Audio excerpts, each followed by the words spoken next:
Good evening, everybody. My name's Danny Dorling. I'm a professor of geography, but you don't need to know anything about that.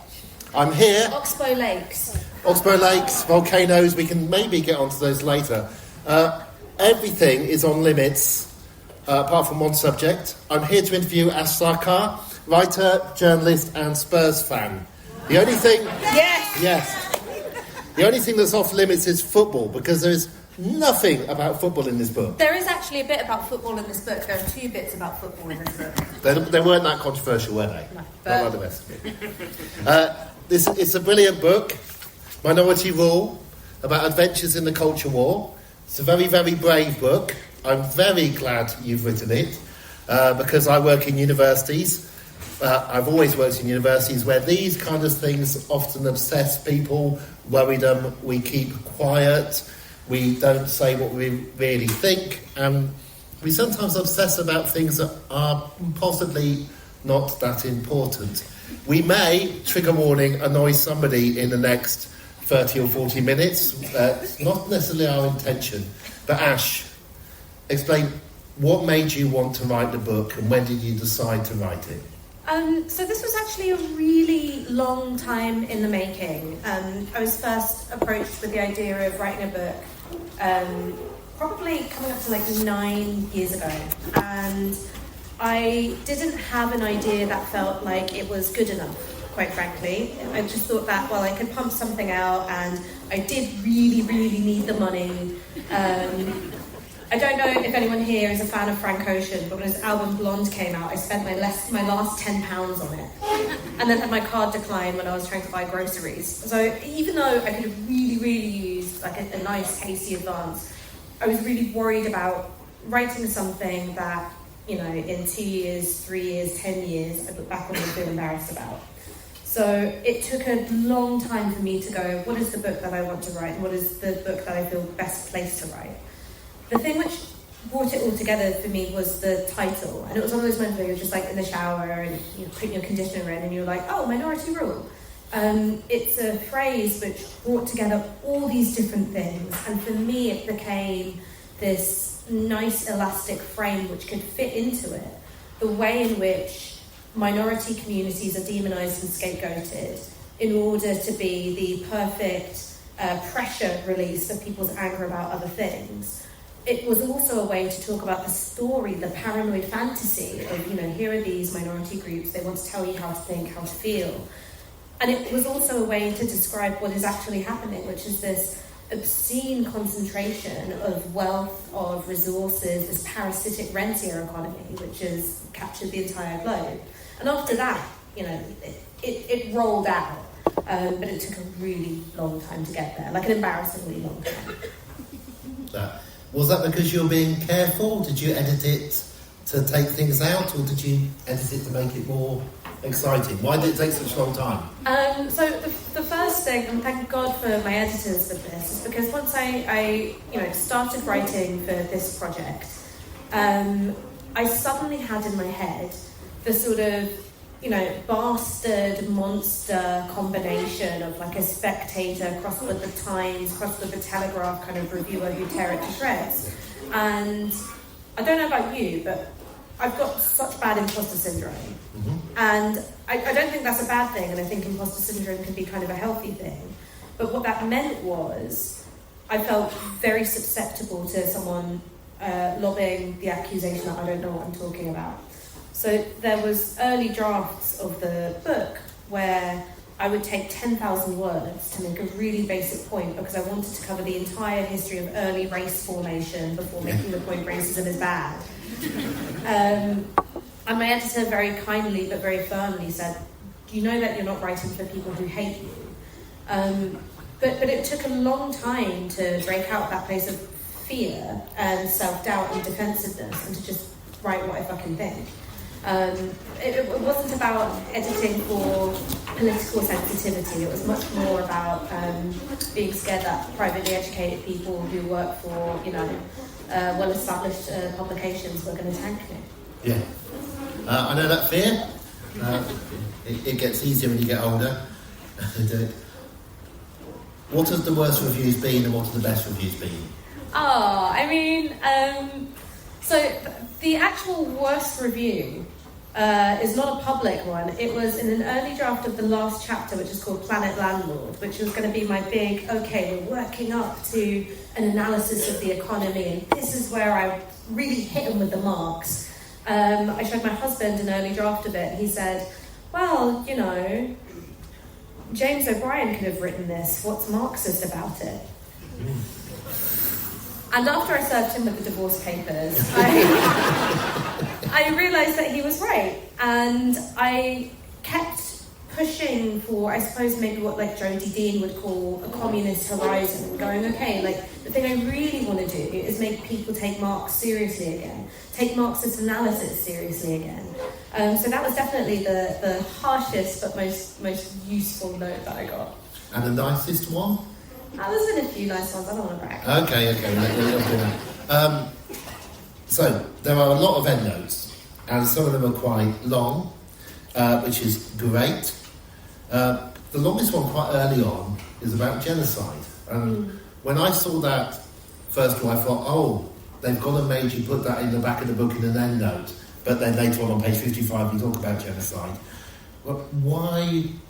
What was the worry about talking about this, getting straight on to controversial topics? So first, when it comes to genocide, it felt really important to put this in the book. I knew that I wanted to write about, when I'm talking about the weaponization of identity politics, you cannot have an honest conversation about that unless you look at the ways in which accusations of anti-Semitism have been weaponized to try and shut down any kind of solidarity with the Palestinian people or cause.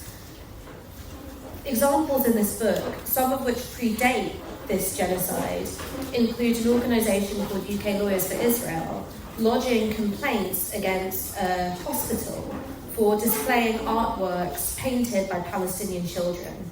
And in this letter of complaint that they put to the hospital, they said, I'm not sure if this is in fact true at all, but they said that these images made Jewish patients feel harassed, threatened, unsafe.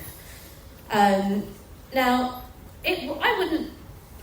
I can't say whether or not that's true. I can't say whether this organisation invokes patients that exist or not. But even if those patients do exist, it's not a reasonable position to take. Something which happened after the war in Gaza commenced after October 2023 was there's an organisation, a science research institution called the Francis Crick. Is anyone familiar with it? Yeah.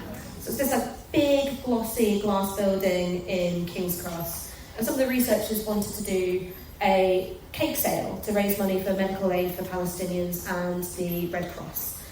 And some individuals within the organisation put some complaints into HR, and they referred to it as an allegedly peaceful bake sale.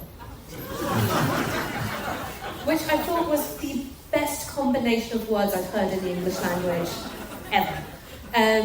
And what happened was that management came down and said, well, you can't have any further cake sales, even though cake sales for Ukraine were completely fine.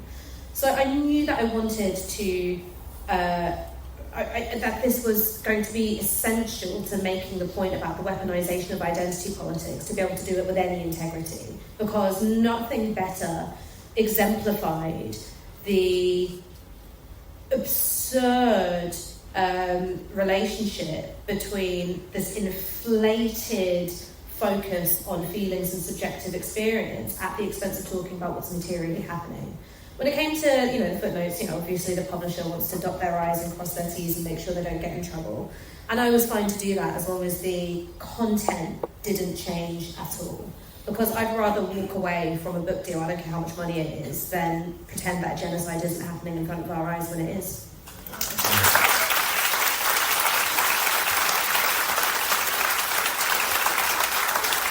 Okay, let's talk about feelings. And people's feelings in general, and all these issues related to feelings, about being allies, respecting people, using pronouns, this kind of Don't language. talk so, with such disdain about the idea of respecting people. You're like, oh, respecting people, disgusting.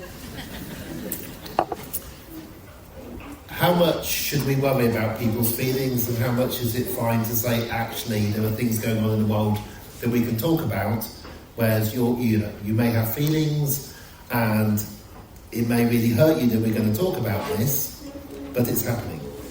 You know what, I think that actually you can focus on feelings to an extent that makes you an emotionally and socially stunted person. And we all know this from our personal lives. This isn't about politics, this isn't about movements. We all know those people in our lives that cannot get out of their own bullshit. And whatever problem they have, they find 5 more, 10 more, 15 more in terms of how you've then tried to go about resolving it. And we recognise these people as being, extremely maladapted, and it might not be their fault, and you might have lots of empathy with them, and you might have lots of patience for them, but you certainly wouldn't want to emulate them. The problem in terms of how this has played out with politics is that we've turned that way of looking at things into something of a virtue. And you take things which are, maybe important, or maybe semi-important, and you blow them out of all proportion. So there is a hyper-fixation on language. The abuse of the word discourse, if Foucault wasn't dead, we'd have to execute him for crimes against thought. Because people say, oh, well, that's a problematic discourse, because then it's not even something you've said. And it's not even something you've meant. It's this idea that something is speaking through you, and that's the thing that's problematic. It's outside of your control. The problem isn't about caring about people's feelings. I think caring about people's feelings is important. It's about caring about people's feelings in a way which is in contact with material reality. Because these things get decoupled, and you end up having absurd debates. And I've been on the left for a while, and I've seen this shit happen. I've been up close and personal to it. I've seen an activist meeting of 200 people who all really wanted to get together to achieve something, derailed because one person said that, I just think that we're all a bunch of fucking cunts. And then people were arguing about whether or not that was an example of white anger and created an unsafe space for people of colour. The word cunt is completely colourblind. In fact, my Aussie housemate would say, term of endearment. Sometimes. Is it easier for you to use the word than it would be for me, though? I must call him a blunt. Try it. It's the one, my wife is sitting in the front row, and the one word she tells me never to say in public is that word. So I'm blaming her, and I am respecting her and her feelings. But it became so out of contact with the materiality of what happened. All right, I think it's perfectly fine to say I find that word vulgar. I don't like you using it. That's fine. But it's like there was a competition to attach the most inflated meaning possible to it. And I think that has hamstrung the left. It's made us worse at organising, worse at putting movements together. In fact, CIA PSYOP manuals from the 60s and 70s advise undercover agents to behave in exactly that way, to destroy movements. And we've just taken it up ourselves for free. I mean, the CIA is literally saving money because we're doing it ourselves. And also, this hyperfixation on language is not unique to the left. The right do it, the centre do it as well, and it's become a way to, I think, break down the power of collectivist movements. And collective movements are the only tool the left has ever had, because we don't have money, we very rarely have guns. The only thing we have is each other. I don't know, I'm going to give you a conspiracy theory here. Go on then. So, have we done it entirely to ourselves? I mean, the UK has one of the largest security services in Europe. Mm-hmm. If you look at the number of people employed, one of their jobs is to stop the enemy within, to look after the nation state, make sure we keep our nuclear weapons, that kind of thing. So isn't it possible that a small part of MI5 has actually been attended meetings, shouting out, you didn't put your pronouns correctly? Look, I think that's possible. It's not something I could prove. What I did talk about is that the CIA released a series of videos called Humans of CIA. I'm not sure if you saw these, but I couldn't tell if it was a parody, I couldn't tell if it was a psyop. What I knew is that it was fascinating. So, there was this one guy who was saying, you know, I'm an out and proud gay man and I work for the CIA as part of their, you know, library and archives. And then I saw the director of the CIA wearing a rainbow lanyard and I thought, you know, I've made history. There was another woman who was like, I'm a proud Latina woman with generalized anxiety disorder. And it was hilarious. I couldn't tell if this was really them trying to, you know, pivot towards where they thought their new potential hires would be coming from, which is, you know, overeducated, underemployed, quite socially liberal, but don't have a sense of hard politics. Maybe that's what they were trying to do. Maybe it was a way of trying to further degrade or to diminish the idea of identity politics. But I think it's really striking that they went there. I think when you're talking about the involvement of the security apparatus, whether it is in America or here, remember that the CIA had members of the board for the Metropolitan Museum of Modern Art. They still brag of having, you know, curators and historians. MI5 used to have to vet BBC employees. They don't do it anymore, apparently, but they definitely used to have to. So shaping culture, shaping discourse, shaping language, shaping the sort of dominant norms of our time is a concern of the security apparatus, both here and in America. I can't prove anything, so I didn't put it in the book. But if in 30 years you find out that the whole, you know, is cunt a racist word thing was the result of an MI5 plant, I wouldn't be surprised. Yeah. I'm being on the left as well. I'm afraid you've got two lefties in front of you, but I will try and... Doesn't mean we'll agree. We've got a history of infighting and purging. We're going to get really sulky at some point. We've got enough time. Right. Trotsky and Stalin used to be mates. That's not quite happened. But you do sometimes wonder, if you are on the left, are things just being thrown in? My favourite one, to try and annoy somebody here, is a thing called modern monetary theory, which doesn't make any sense at all. But you wouldn't believe how many hours or days are spent debating the idea. The idea is you can just make lots of money and do whatever you like. Apologies to people who believe in it. But do we really generate all these stupid ideas by ourselves? And is it because we're so respectful of each other that we don't say what I've just said, MMT is a stupid idea? We go, oh, I'll listen to your theory too, and we don't get anywhere. I think that one of the problems, and I talk about this, which is the threshold of harm has been lowered to a really ridiculous extent, so that it means that the normal intellectual and social processes you would have for fishing bad ideas out, you know, like turds from a swimming pool, like it instead just gets to proliferate. And that's because we think of all forms of confrontation or criticism as a form of harm. So I think that is the original sin. And it allows, you know, whatever idea you find ridiculous and whatever idea you find to be counterproductive to flourish. But then there's another thing, which is that I don't think that we've learned from our own history enough. And I talk about this in the book, which is the Black Panther Party. In Chicago, they were led by a guy called Fred Hampton, who was killed by the FBI and the Chicago police when he was at the age of 21. When I was 21, I was experimenting with how much MDMA you can take on a Tuesday and still make it to a lecture on Wednesday, all right? I was doing absolutely nothing of any social or political value. But what Fred Hampton was doing was he was trying to put together something called the Rainbow Coalition.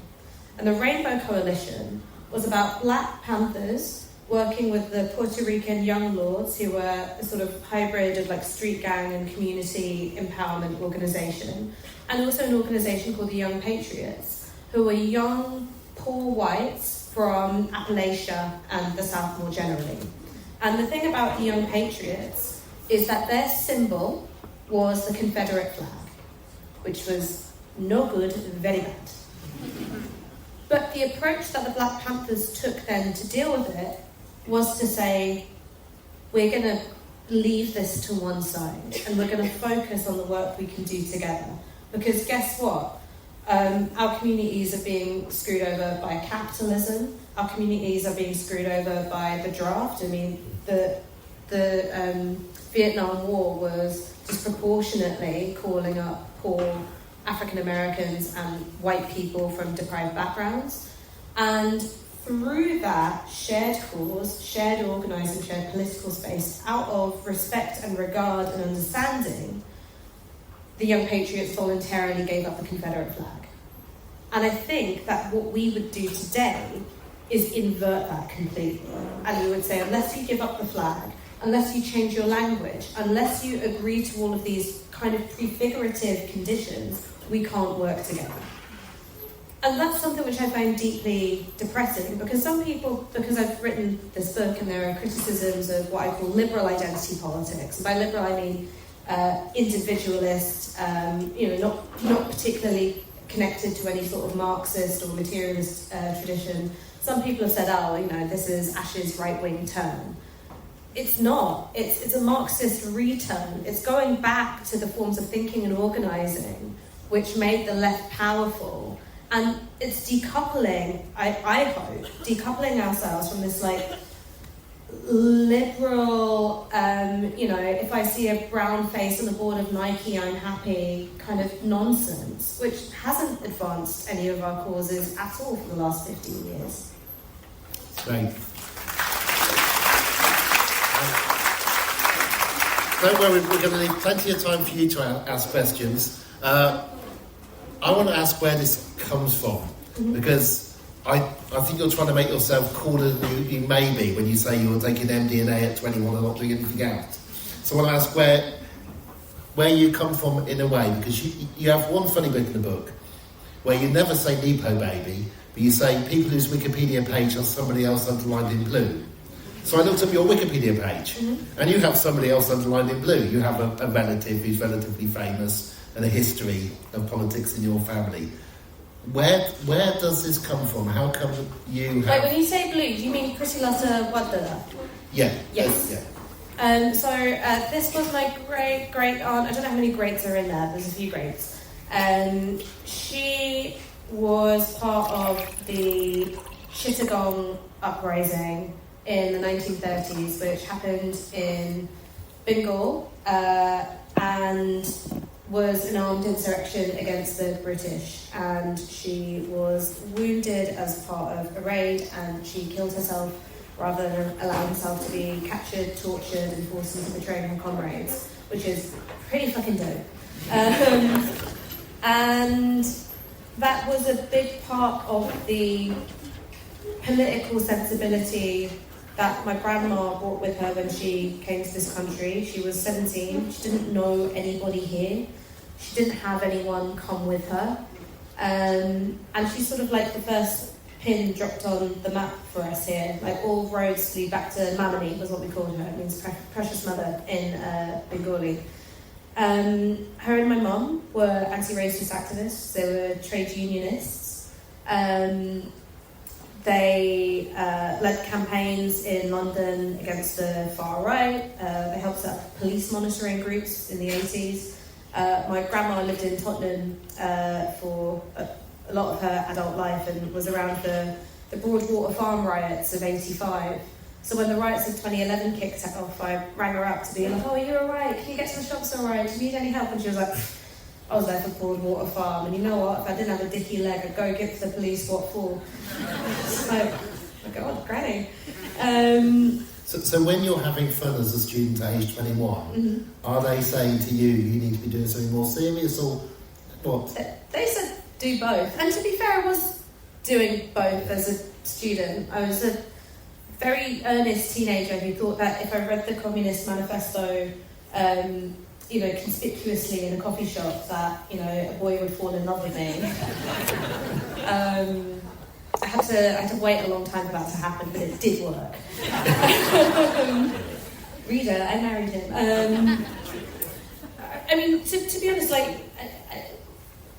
those times of being a student and occupying our university, when Nick Clegg and David Cameron trebled tuition fees, without that, Novara Media wouldn't have happened. It's how I met Aaron Bastani, who's one of my dearest friends, a colleague, basically my big brother. It's how I met James Butler. And so many things came out of that space, which was so creative. And I think it's because we were just a little bit before the obsession with identity politics, that there was a sense of possibility. And if we just enter the space and do some shit, something's going to work.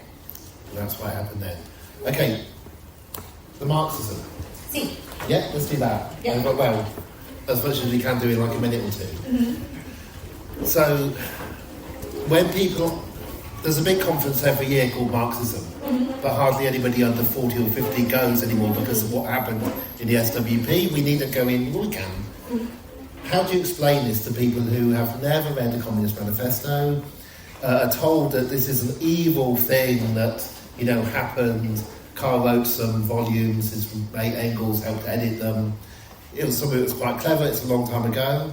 How do you explain in a nutshell, because you don't go on telly and do this? So the first thing I would say is, all right, how many people would agree with this premise?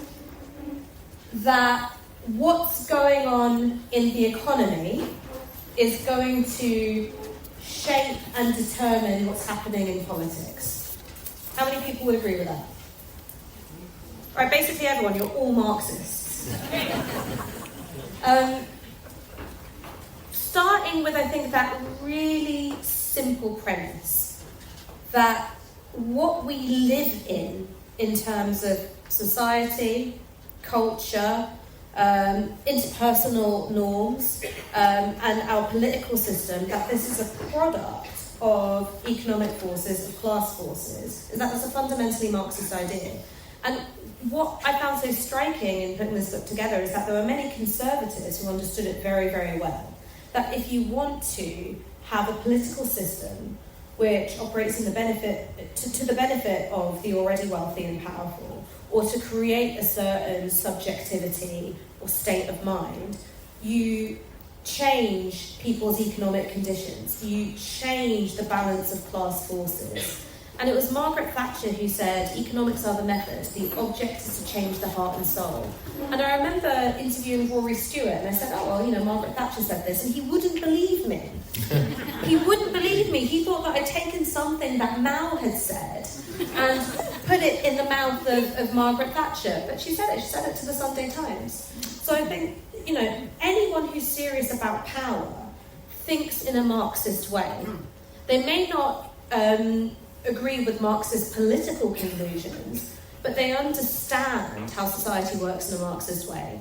And so I think that's the thing that I would say to anyone who is interested in left-wing ideas. You might not even be left-wing yourself, that's fine, we'll deal with you later.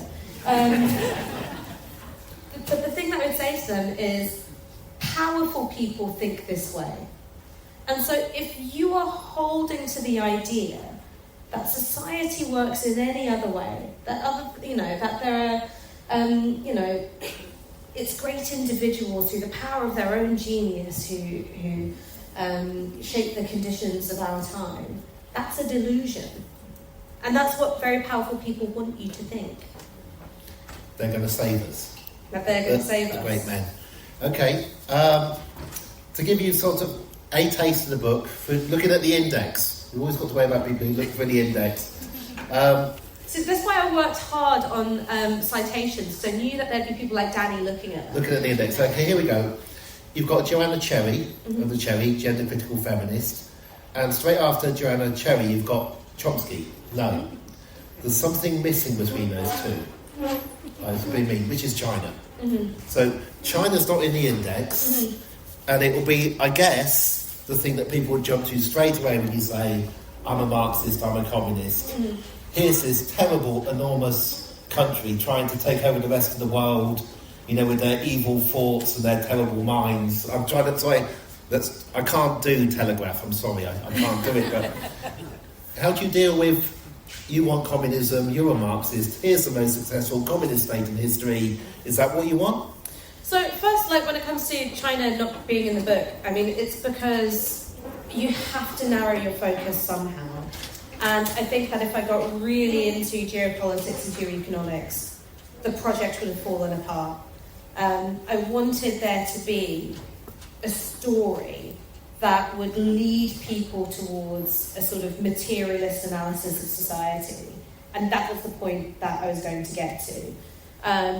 Thinking about Deng Xiaoping's reforms, I think, would have been a little outside of I get that, the framework. but we're kind of leaving geopolitics to right-wing men. And I'm thinking, Prisoners of Geography, so slightly annoying if you're a geographer like me, that the best-selling book in geography is essentially saying the world is organised like this, these are the mountain ranges, here's the terrible countries, we need a big army to beat them all.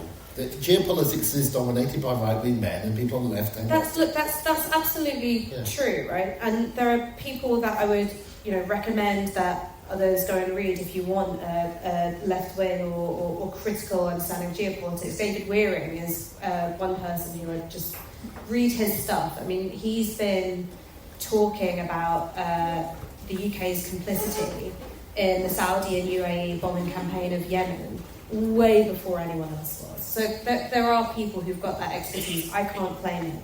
When it comes to China, would I like to live there? I mean, I think that one of the things that our political class says is, don't worry that shit's being pumped in your rivers, or you can't get a train that runs on time, that we can't build things, that you can't afford housing, or your kids can't afford housing, or they're going to be living with you until the age of 40. Don't worry that technological advancement is limited to a new iPhone every year, rather than things that are actually of social use. At least we're a democracy. We don't really have a democracy in the sense that there are real political choices we can make, because that democracy is stitched up in backrooms by very powerful people. That's how you end up with someone like Keir Starmer being leader of the Labour Party. Like,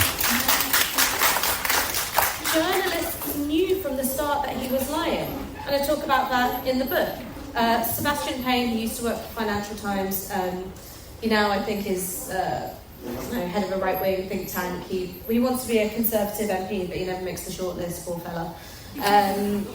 The only thing more embarrassing than wanting to be a Tory MP is wanting to be one and failing, I think.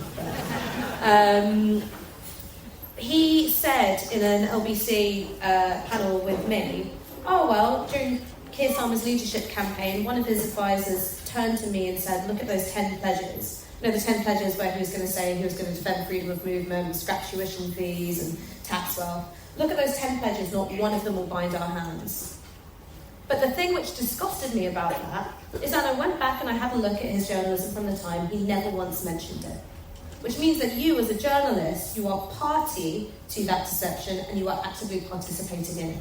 Why? Because ideologically you agree with the goal of pretending to be left-wing so that you can move politics back to the right again. So what kind of democracy do we live in? I wouldn't want to live in a society where you have ethnic groups who are locked up and oppressed, as you find in China. I wouldn't like to live in a society with so much blanket surveillance, although we're increasingly going that direction now.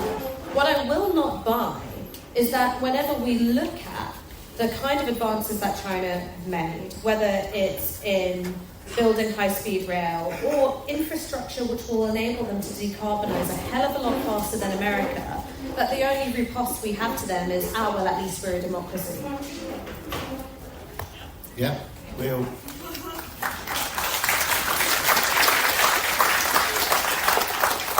I was tempted to talk about public toilets in China, but I won't. But if any of you have been to China, particularly recently, every 50 metres, a free public toilet.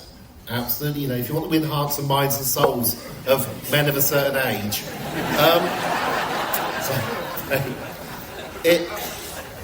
Let's go back.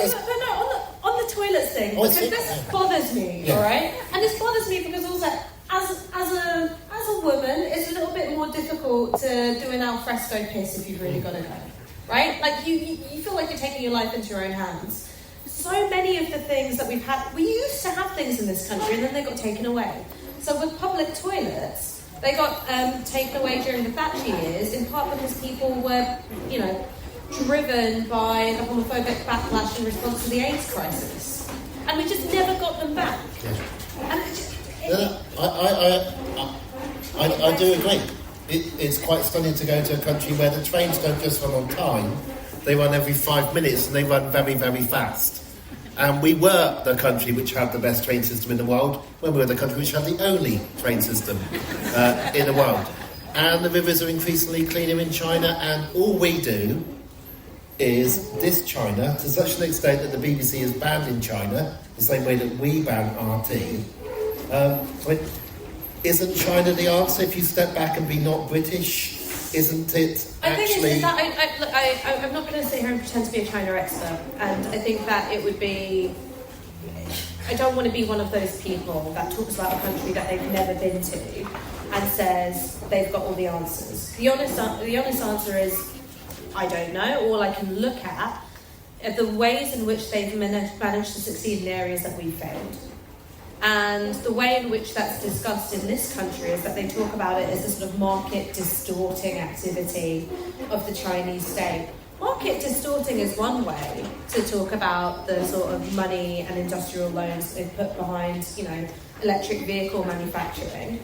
Another way of looking at it is that it's the state being proactive in an area where they know that they're going to have, massive successes and very, very quickly. Whereas instead, we thought, okay, if we just ask Volkswagen really, really nicely, they'll do it for us. Yeah. I don't know. We have, very sadly, I come from the city of Oxford, and BMW have just turned down the £70 million bribe, only 70 million, from our government to keep the electric Mini in Oxford. And we do it too, but we do it badly.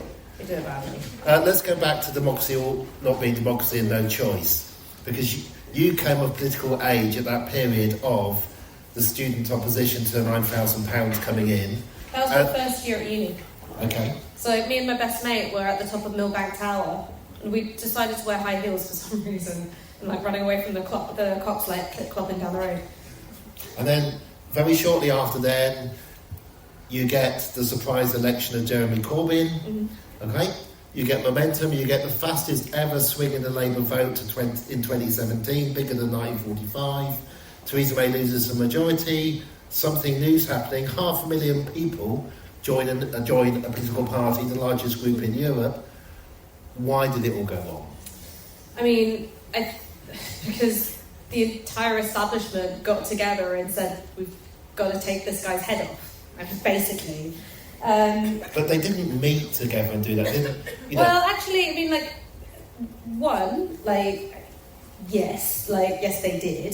There were levels of coordination, particularly between newspapers and prominent politicians. Coordination did happen. The second thing is that there was an alignment of incentives.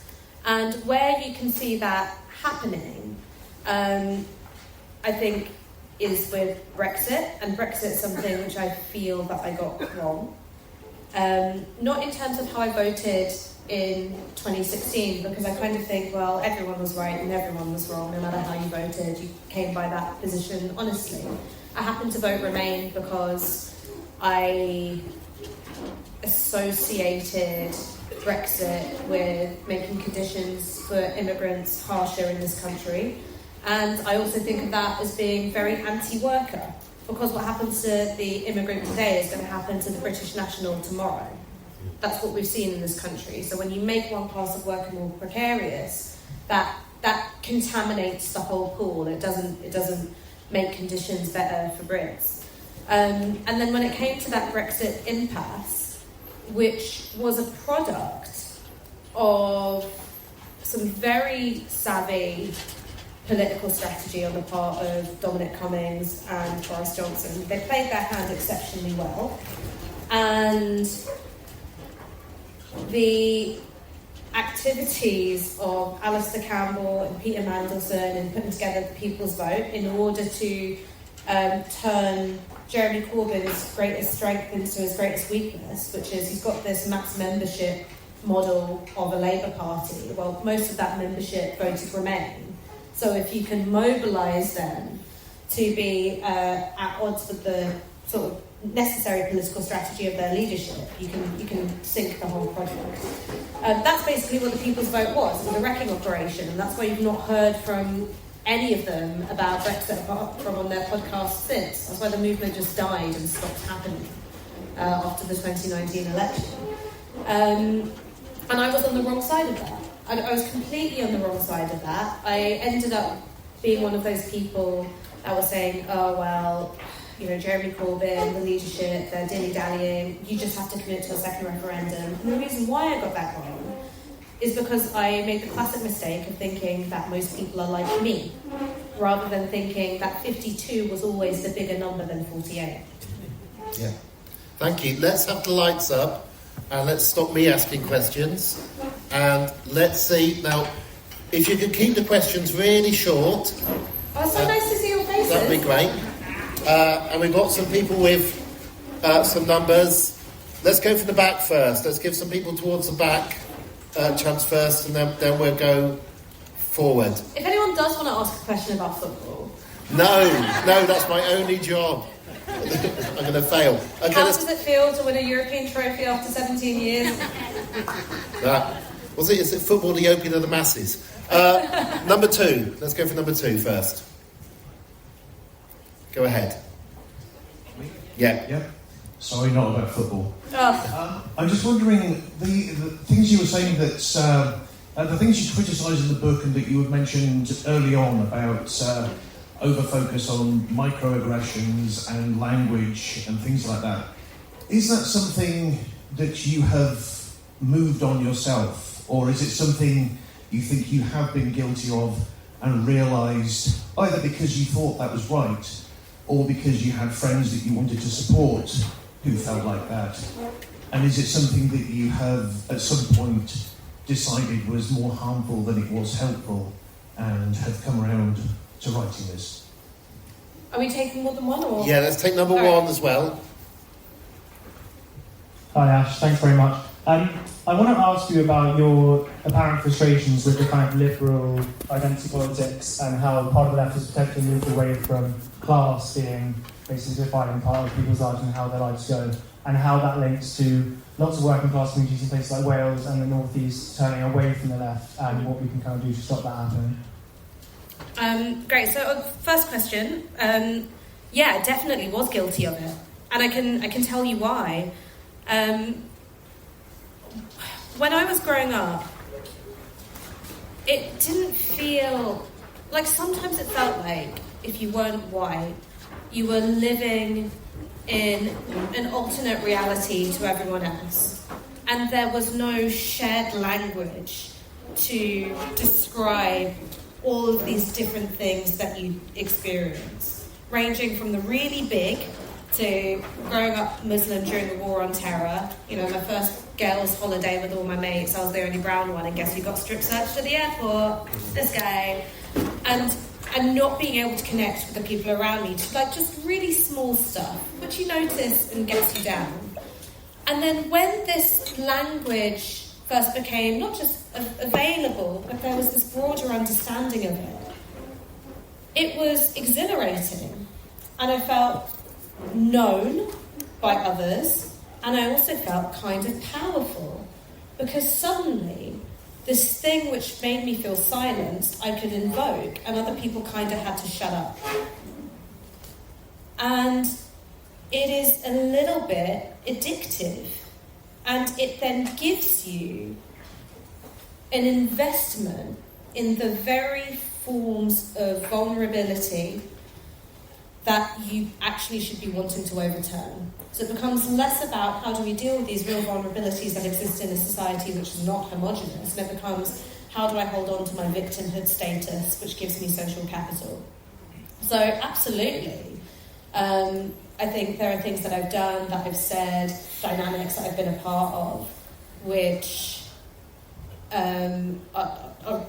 are absolutely criticised in this book, and I don't want those criticisms to sound as if I'm holier than thou or purer than everyone else and I've never done it. It's coming from someone who understands what the appeal of it was. And hopefully in that chapter, there is a sense that I'm fair to these ideas, and I talk about what's been good about them, and I don't want to throw the baby out with the bathwater. But that I've also seen the damage that it's done. And there have been times where I've been a part of causing that damage. And so the reason why I want to write about it and talk about it, it's not to build up status for myself. I realise it's a really contradictory thing to say whilst on stage. It's actually to empower people to not make the same mistakes I did, to feel like they can change movement spaces and activist spaces while being in them, because they've got some left-wing ideas to critique identity politics with rather than right-wing ones. And hopefully it'll bring people into closer connection with people who are profoundly different from them, rather than splitting them off. That's what I hope to achieve by it. Does that feel like I've answered it? Great. You were talking about, I guess, like deindustrialized areas. So the point that I make in the book is that class isn't actually very simple, right? And there's a guy called Dan Evans, who is a wonderful sociologist. He's also Welsh. Wrote a book called Nation of Shopkeepers, The Rise of the New Petty Bourgeoisie. And one of the things that he talks about is that one of Marx's big predictions hasn't happened. That big prediction was that you would have this, petty bourgeois, self-employed, relatively autonomous class, and they would become part of the proletariat. Instead, you've seen the numbers of this kind of worker swell in this country. And he talks about them being in sort of two types. One is you've got, plumbers, electricians, kitchen fitters, scaffolders, who actually do a kind of well for themselves in cash terms, probably own their own homes, don't live in London, don't live in the big city centres. And then you've got the downwardly mobile graduates who own a fixie bike and a laptop, and that's it. And while both of these kinds of worker kind of share this petty bourgeois status, they have completely different outlooks on politics and the world and different habits. There's this wonderful detail that he picks on, which is whenever he goes back home to Porth Court, all his mates carry cash. They're not paying in cash. Whereas the fixie, the fixie MacBook owner, it's all on card because probably a credit card. Yeah. Sorry. No, we're going to move on to, if you can find one on this side and one on that side. We're just going to plug, the lovely thing, I've read Dan Evans' book, I think it was a repeater, I've forgotten the title, but the lovely thing about it is he's writing about the people he grew up with and his friends. And it's very refreshing to have a book about social class, which is really honest and not about other people. Can I just quickly answer the second bit of your question? Yeah. What do you do to get people like that back? I'm going to tell you about my brother-in-law really, really quickly. My brother-in-law is so nice. He's so sick. He works in a factory just outside Huddersfield. He's a skilled machinist.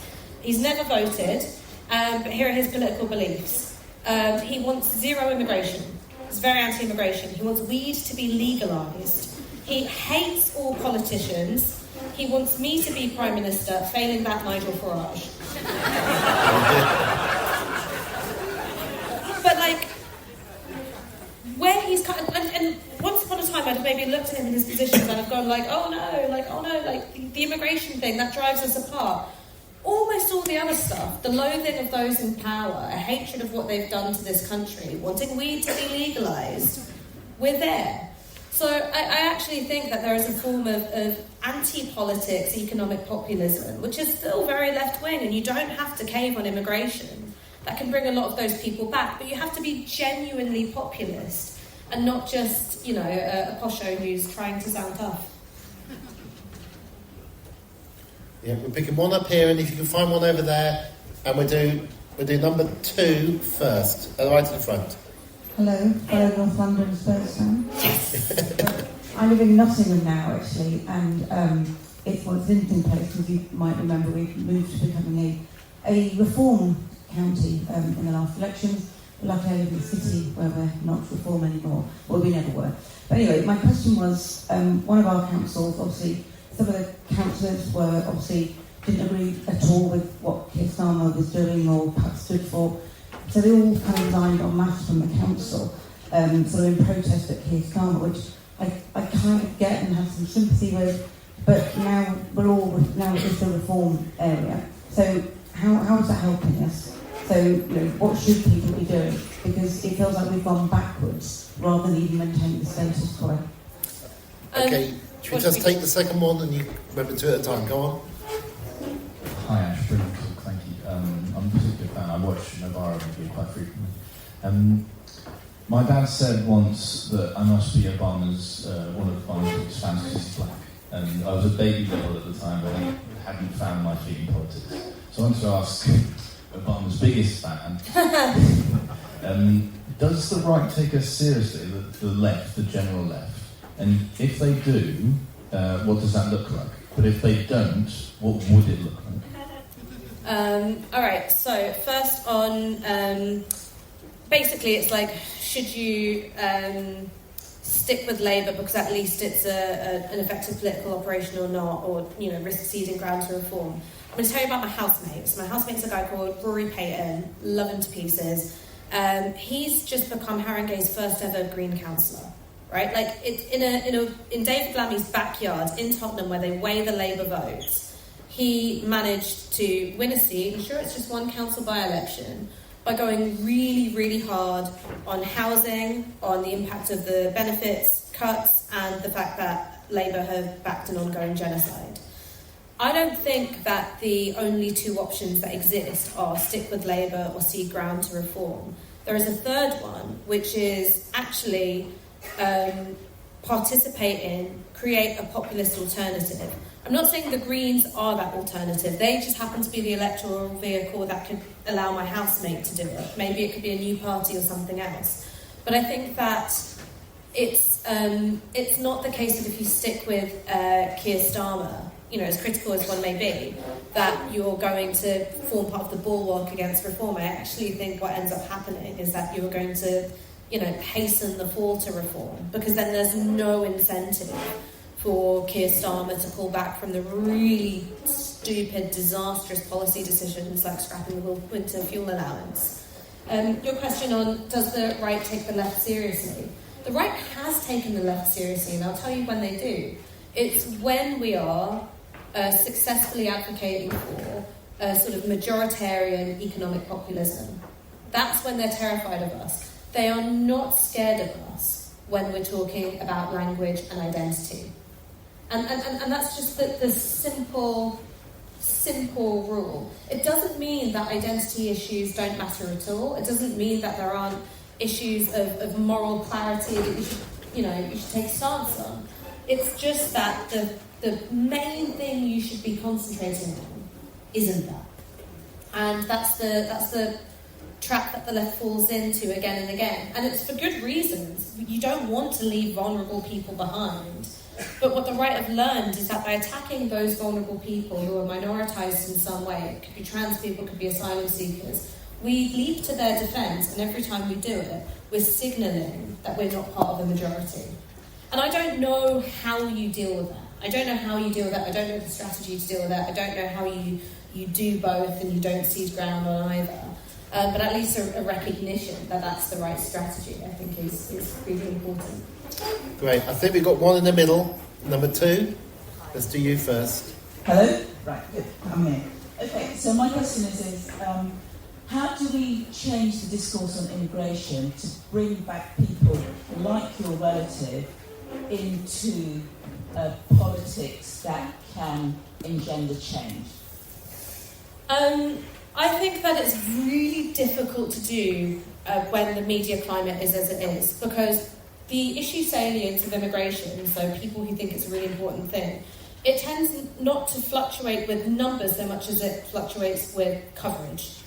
And And that's really, really difficult to change in this media environment. So, like, I mean, number one, support of our media, but also I think, secondly, would be forms of political organisation which can channel people's anger elsewhere. Part of the reason why immigration is such an effective tool for the right is because it's a place for people to put their rage.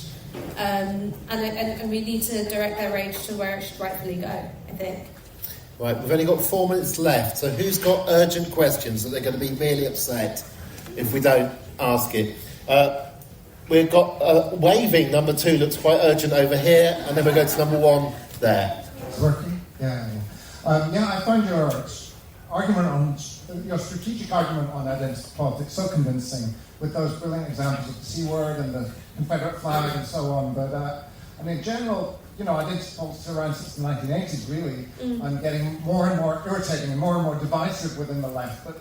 And so I take all your points on the use of language and how superficial and divisive it can be, but sometimes it can be incredibly meaningful. You mentioned just now the trans issue. I mean, for trans people, what pronouns that are used is part of their, very much part of their identity. It's important, and it's something that if we're going to build working class resistance, you need to fight for the oppressed on every front, and that use of language is an important way of fighting for our trans brothers and sisters and so on. And how do you address that issue? I mean, the question that sometimes language is incredibly important. And let's just take one at the back as well. Hi, given the comments throughout the talk on the state of democracy and our current type of democracy, I was just wondering if you had any examples around citizens' assemblies or local decision-making that you could point us towards as an alternative. Oh, you're really not going to like my answer on that one. Language first. Okay, language first. All right. On the language thing, I think when it comes to things like pronouns were a very, very shallow win, because look how quickly it's gone away. For a while, you couldn't move for workplaces saying you've got to put your pronouns in your email signatures and stuff like that. That's gone overnight. So it had very, very shallow roots and it was easy to rip out. And I think that, I don't want to speak for trans people, obviously that's for them to do, to define what their political priorities are. But I think having relatively non-political organisations, I mean, Stonewall's a campaigning organisation, but it's not, a big P political organisation. It treated the terrain of political contestation the way an NGO would, and I think that's why so many of the gains were so shallow and could be pulled back. When it comes to changing language, what I would say is that organic change in language is always better than something that comes from your HR department. And I'll give you an example of how this works. I was out I told you I was going to talk about football. I was out in the victory parade for Tottenham Hotspur on Friday, and I was the drunkest I've ever been. It was amazing. And I was in a pub with this old fella who'd come down from Hertfordshire, and he was a proper geezer. Proper geezer. And he goes to me, oh, do you have a boyfriend at home? And then he stopped me and went, oh, girlfriend. Not because he was scared he was going to get in trouble. And it would be unthinkable 10 years ago, 15 years ago, when I was growing up, and there was so much homophobia that was, normalised in football. It was part of the playground language of derision. It'd be unthinkable for someone to talk like that. That's just become a part of him going like, oh, I'm a modern kind of guy. I accept people who've got girlfriends sometimes. Not for me, but others don't. And it wasn't coming from a place of fear. It was coming from a place of connection. And I think that there were maybe ways, because pronouns became associated with the fear of getting it wrong. And that's a bad place to come from. Whereas we've got such a strong tradition of manners in this country. And manners tread very lightly. You don't have to say please or thank you. It's not the law, but we do it religiously anyway. That would be a strong thing to lean into. Citizens' assemblies, I don't think people want to be in that many meetings. Normal people don't. And I say this with I think a citizens' assembly is very different from something like collective bargaining or workplace organisation or base building, right? I think base-building activities are the things that you need to prioritise. I don't think citizens' assemblies are quite a base-building activity. But we've run out of time, and that means I can't defend anyone who's an exception to rebellion anymore. We have run out of time. Thank you ever so much for your patience. I'm sorry I couldn't stop Ash talking about football. I do apologise for that. I feel very insulted. But otherwise, she'll be signing her brilliant book in the book tent. Please put your hands together for Ash Sarkar.